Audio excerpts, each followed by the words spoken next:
because your line isn't on this perfect trajectory back to the boat. It's down and then it's in the grass and it's sinking. So you pulled your line into the grass and then it started sinking a little bit while you're reeling your bait or you're fighting it. There he is.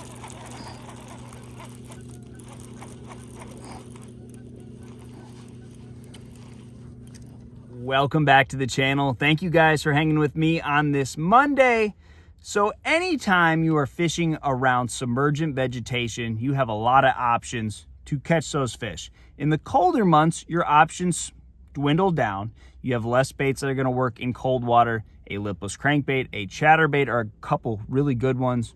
Sometimes a spinnerbait if you have the right conditions. But when those baits aren't working, I turn to my lipped crankbaits. So a crankbait with a bill, it can be a shallow running crankbait if you're fishing shallow grass, medium diving if you're fishing in that grass that's in 3 to 6 feet, and deep diving crankbaits if you have grass deeper than that. So this is a technique that is a little bit harder to learn. It's more sensory. You're obviously not going to get bites by just throwing your bait out and letting it sit there. That sometimes happens with baits that sink. They catch them as soon as the bait hits the water and gets down, fish on. This is more, you got to feel it, and I'm going to give you a diagram on how to do this correctly because this technique has taken me some time to master, and it's kind of challenging. It's a lot of sensory. If you're not feeling your bait correctly, you don't know what you're feeling, you're really going to struggle. So hopefully this will help you start or begin to learn this technique. And I'm going to give you a little bit of footage from a video that I posted a week ago or two.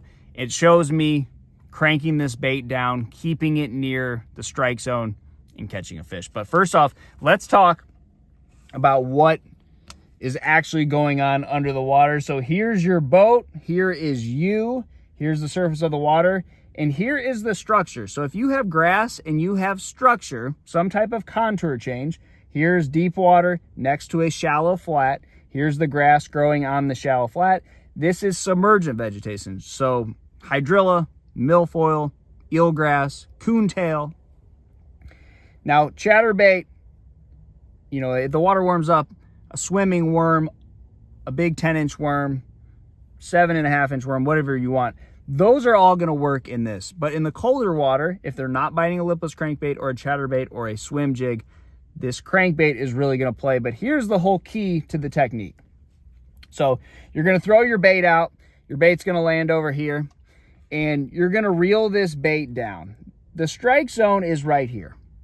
If you reel your bait down into the grass, you got to remember that fluorocarbon, which is the line I would recommend for this technique because you're going to have the most feel with that. If you reel your line down into the grass, so here's your line, you're going to reel your bait as hard as you can, you bury it down in the grass, that line is going to sink. So you're going to be fighting that bait all the way back to the boat, because your line isn't on this perfect trajectory back to the boat. It's down and then it's in the grass and it's sinking. So you pulled your line into the grass and then it started sinking a little bit while you're reeling your bait or you're fighting it, you're trying to jerk it out of the grass. Now, what's going to happen is those fish are not going to bite it. You're below them, you're not in the strike zone. The fish are positioned up here. So the fish are going to be up here. If your bait is down here, it's not going to look natural.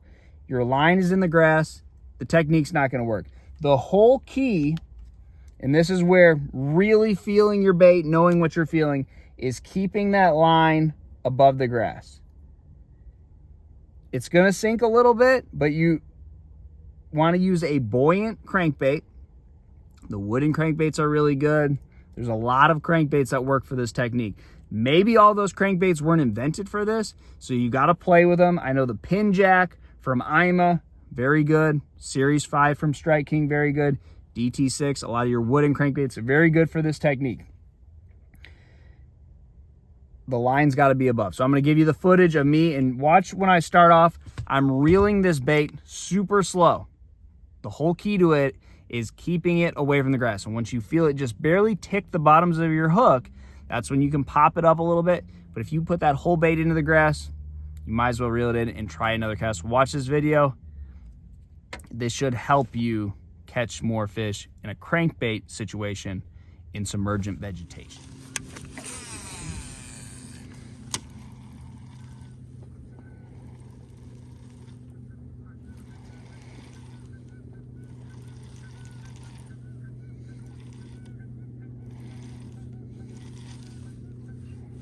There he is.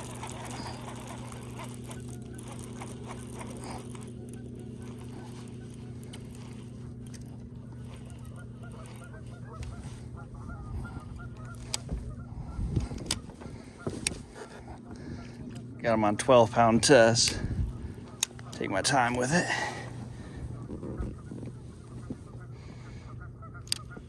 Twelve-pound test and number 6 hooks. It's not a giant fish, but there we go.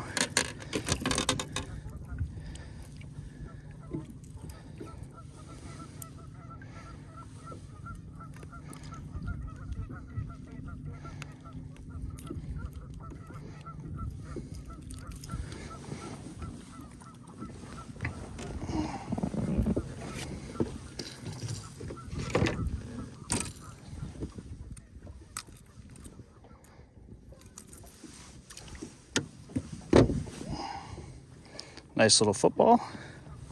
As fat as they are, I mean, that's close to 3 pounds. That is a chunky bass.